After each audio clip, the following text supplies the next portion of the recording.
All right, y'all, welcome back. Day 16 of the Sam Bankman-Fried trial. I'm Carly Riley. I have been going to court every day to bring you everything you need to know about this historic case, I'll call it.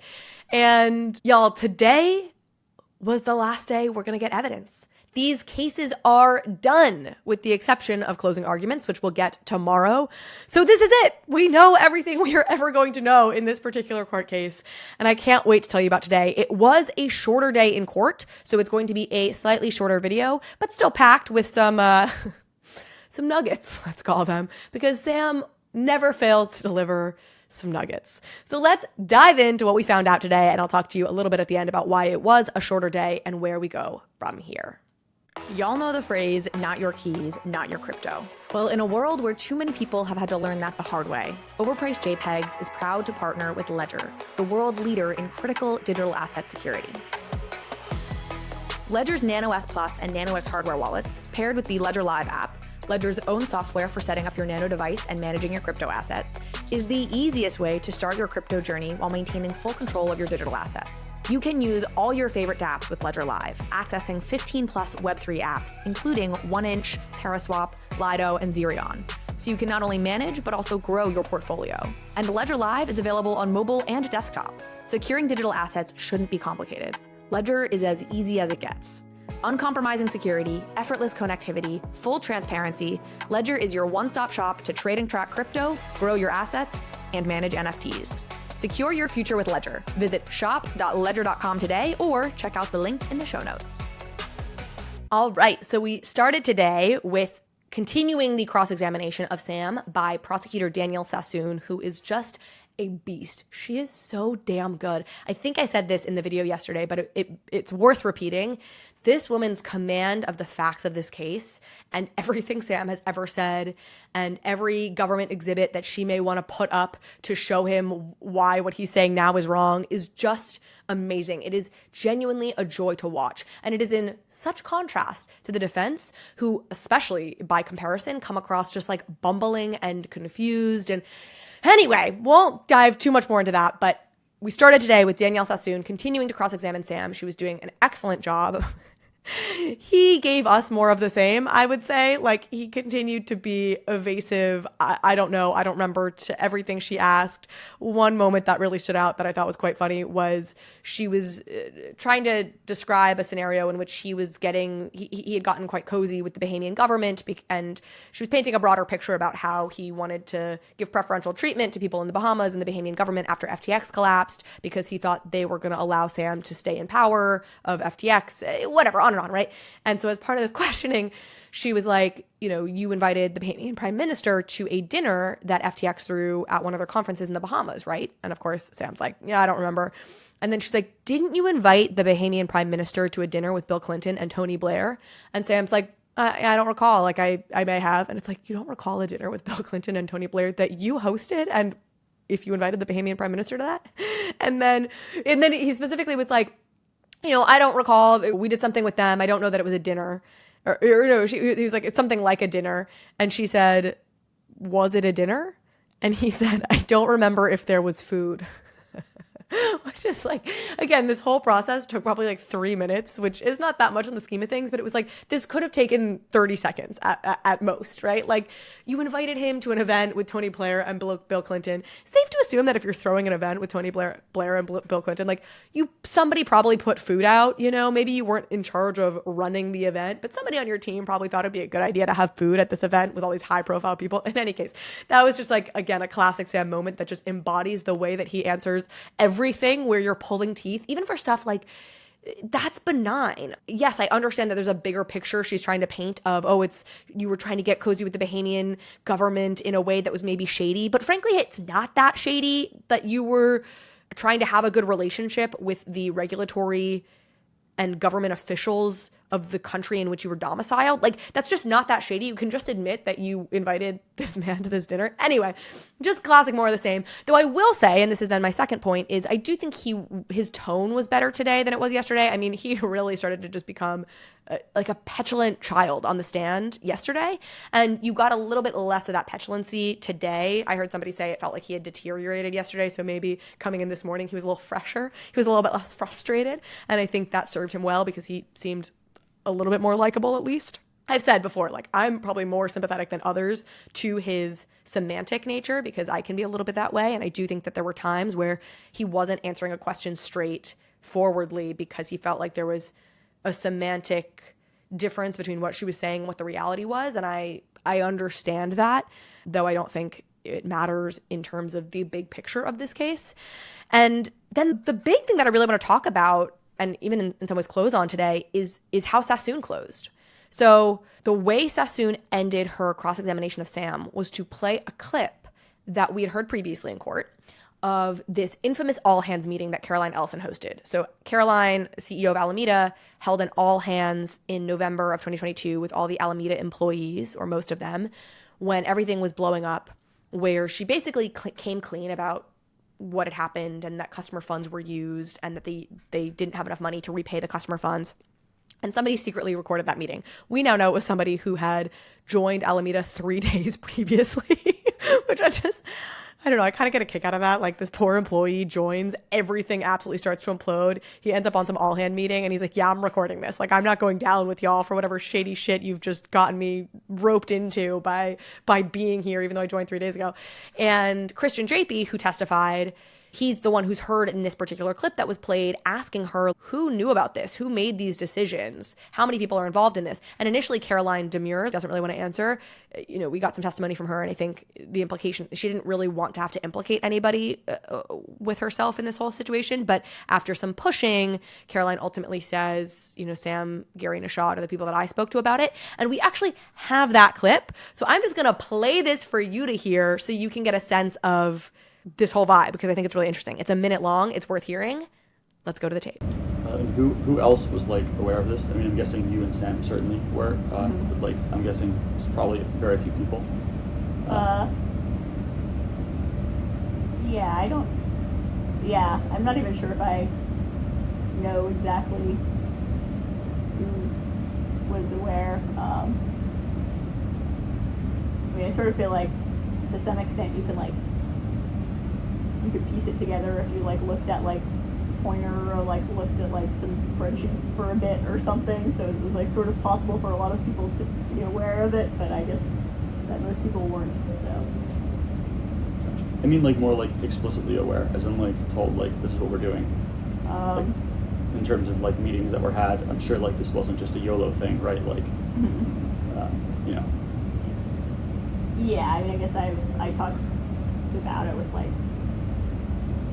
Sam, Rashad, and Harry, I think. So we hear Christian saying, hey, this wasn't just like a YOLO thing, right? Like this was a conscious decision that got made. Who made this decision? Caroline says Sam, Gary, and Ashad are the people she spoke to about it. It's also interesting to hear her say, well, there's spreadsheets with these numbers on it, so presumably other people could have known, but the only people I know knew were these folks, whatever. And then Sassoon says, Mr. Bankman-Fried, Miss Ellison identified you, Gary, and Ashad as her co-conspirators, correct? She played the tape. Sassoon then says that. Then Cohen, the defense attorney, objects a bunch of different times, and she finally lands on this question where she says, Mr. Bankman-Fried, you would agree that you, Caroline, Gary, and Ashad were the ones involved in the decisions to spend FTX customer money by Alameda, right? To which Sam says, no. And then she says, well, in December, you learned that Caroline had pleaded guilty, right? And Sam says, I think that's correct, yes. So basically, Sassoon then goes into how Sam found out in December of 2022 that both Caroline and Gary had pled guilty and were taking deals with the government, cooperation agreements, but that he didn't know that Ashad was cooperating with the government until January or maybe even February, he says. I may not have even known until February. And so then Sassoon says, it wasn't until January 2023, that you learned that Ashad had also pleaded guilty, right? Sam says January, February. I don't remember exactly. And then she says, and in December, when you learned that Caroline pled guilty and Gary pled guilty, you were surprised to not learn anything about Ashad, right? And Sam says, I was surprised to have learned something about those two and not about Nishad. To which she says, because Nishad was the fourth person involved in your scheme to use FTX customer money, right? And Sam says, nope. And then Sassoon pulls up a government exhibit, which I'll talk about here, where basically she pulls up notes that had been taken off of Sam's Google Drive, off of his computer, that he had made notes from December of 2022. It's actually December 25th, 2022. This was his Christmas, apparently, with him making these notes. And in these notes, he has a heading, like a bullet point, basically, number 5, that says just Nishad. And then under that, he has all these subcategories. And so it's like Nishad is up at the top, and then it says A, like bullet point A. He says, lots of the complaints, etc., filed at this point make claims about 3 co-conspirators in a way that doesn't really seem to leave much room for them adding on a 4th. They don't seem to be keeping a seat warm for him as a defendant. So basically he's saying, I'm seeing all these complaints that talk about 3 co-conspirators, which at that time, Caroline and Gary had already pled guilty. So the other person would be Sam in that situation. So he's musing on the fact that Nishad isn't mentioned in any of the complaints that he's seeing about this case. And like, why isn't Nishad mentioned? So that's point A. Then he says, B, also there's no plea deal, no nothing yet. Again, saying Nishad hasn't taken any sort of deal. C, what does this mean? And then the subcategories within that are, he got immunity, ? They aren't bothering with him, ? They'll just have a separate parallel set of complaints for him once they get past whatever the blocker is, something else. And Sassoon basically ends just by reading that and then just saying, Sam, you wrote this, correct? And he's like, yes, I believe that's true. Or, I think so, or something. And basically just like, hey, you guys can now see in his own words that he clearly knew on some level that Nishad was involved in something. If he wasn't involved in that thing himself, how did he know that Nishad was the person who should presumably be the 4th co-conspirator in this whole thing, the 4th defendant in all this? Now, I think there's room, like with any of these things, to say there's other, in a world where Sam is innocent, he still could have thought that Nishad was going to be implicated in something because those 3 were close. Obviously, I don't think that's what's the case here. I think Sassoon's point is well taken, which is that it's really hard to imagine that those 3 knew about something and Sam knew that those 3 would know about it and Sam himself didn't know about it. But it was a pretty powerful way for Sassoon to end because it wasn't her really cross-examining him on anything we'd heard before. It felt almost like a new point she was making that was strong. And God damn, Sassoon is good. She really is just exceptional. So anyway, that's how we ended with her cross-examination. Then Cohen got back up to do a redirect, like to question Sam for a final time. Not too much there that's worth mentioning. I mean, basically what Cohen did was there were a number of points in the cross-examination of Sam where Sassoon would ask him a question and then he would give a bit of an evasive answer, but then say like, look, I can explain my position. Like I'm not agreeing with what you're saying, but I can explain why that's the case. We talked about this a little bit in the case of margin yesterday, where Sassoon was saying when it came to Alameda repaying third-party lenders by borrowing from FTX, Sassoon was like, that's not a margin loan, is it, Sam? And Sam was saying, like, I actually think it could be, and I can explain. But Sassoon clearly didn't want him to explain. It didn't have him explain. So in the redirect today, that was mostly what Cohen did, was he basically just took moments where Sam said, like, I could explain further, but Sassoon didn't let him, and had Sam explain further. And honestly, nothing all that revelatory came out in that. I mean, the margin thing was what I had expected it to be, something I talked about yesterday, where Sam basically just said there were circumstances where folks could take money or companies could take money off the platform if they posted up enough collateral. We talked yesterday about the fact that you can see actually that that Alameda posted about $2 billion of FTT onto FTX during the period in which they paid back about $1 billion to lenders. FTT is bullshit, is a fake coin. So it's sort of BS, but it speaks to that mechanically they did something that looked like a loan that they posted collateral for. Anyways, so it was more of that was what we got in the redirect, nothing revelatory. And then that was it. Then we were done. And I had said yesterday we were potentially going to get a rebuttal case from the government where they were going to bring 2 witnesses up. They have actually scrapped that. So they're not making a rebuttal case. We're officially done with evidence. We just have to move on to closing arguments.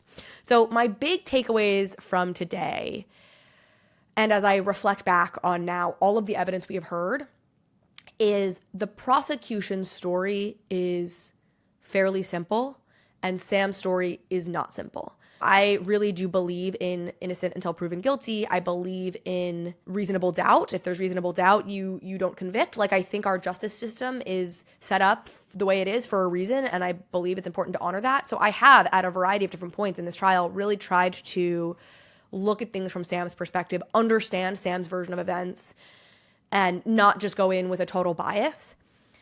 And it's hard because even as somebody who's really trying to keep track of everything, it's hard for me to really understand what Sam is saying he knew when. Like, what is he claiming he knew when? And some of it really just belies belief, right? It's really, I don't believe that he didn't see any of the spreadsheets that were sent to him over the course of 2022, which would have indicated how much Alameda was borrowing. So anyways, prosecution story is pretty clean. It's pretty simple. They've done a very buttoned up job about laying it out for us, even in places where I think their story is oversimplified. Certainly better to be oversimplified than to be too complicated, which I think is what the defense is dealing with, is just like a very muddied, hard to believe story that's not easy to keep track of. And I'll be interested to see if they're able to salvage any of that in closing statements, closing arguments tomorrow, because in theory, the closing argument is where you can pull it all together and create and paint that nice, neat story based on everything we've seen. I don't know that the defense is going to be able to do that, but we'll see. And then my other thing, and I had a friend who said this to me, and I think it was really true, is Sam made a comment today in court in another context, but he basically was like, well, money is fungible anyway. And in some ways, that is the heart of his story, and not necessarily the one that he's trying to portray in court, but I think the heart of the real story is that Sam believed that money is fungible. And of course, money is fungible, and yet $1 put in a bank account by a customer of FTX is not the same as $1 earned by FTX, the exchange, in profit. Those $2 needed to be treated very differently in terms of how they were spent, how the risk was managed on them, et cetera, and it wasn't. And Sam had this preoccupation with NAV, or pretends that he had this preoccupation with NAV, that I'm sure some of which was legitimate, was how he sensed risk, how he managed risk was by looking at NAV. But he relied on BS numbers, like $3 billion in FTT tokens to contribute to a NAV that shouldn't have had that contributing to it, because you couldn't have sold that FTT for $3 billion. So it was interesting that money is fungible line. It felt like that's where it all went wrong for you, Sam, is on some level you were treating every dollar as being the same, whether it was money that you held in Paperbird, whether it was money that was held by Alameda, money that was held by FTX. It was all one and the same to him. And at the end of the day, a lot of people have been very hurt by his inability to prioritize not treating all of that money like it was the same. So anyway, that was our day. It was a short day, like I said, so it's a shorter video today because the back half of today was actually just spent debating jury instructions, which is the various lawyers were debating this. These are the instructions that will be given to the jury tomorrow, presumably, as to how they need to think about these various crimes. I'm actually really excited to get jury instructions because I personally want this guidance on like how to think about these various charges. There's 7 counts, I believe, 7 charges that he's up for. And I don't personally have an understanding of exactly what constitutes wire fraud or money laundering or conspiracy to commit XYZ things or commodities fraud. So I'm actually really looking forward to having it spelled out for me, like how these things need to be thought of, so that I can take a really thoughtful approach to where I think the evidence is and is not for the various counts that he's up for. So anyway, tomorrow will be another eventful day. We'll get closing arguments, we'll get jury instructions, and then it's in the hands of 12 random American citizens, folks. Thank you so much as always for watching this video. Please do like, subscribe, comment. If you're listening on the audio on the podcast version, you can subscribe there as well. It's the little follow button, the little plus follow button. Really grateful to everybody who's been on this journey with me. And I will also share more about what's coming up next for me after this trial, which some of you have been asking about in the comments. And with that, I will see you tomorrow.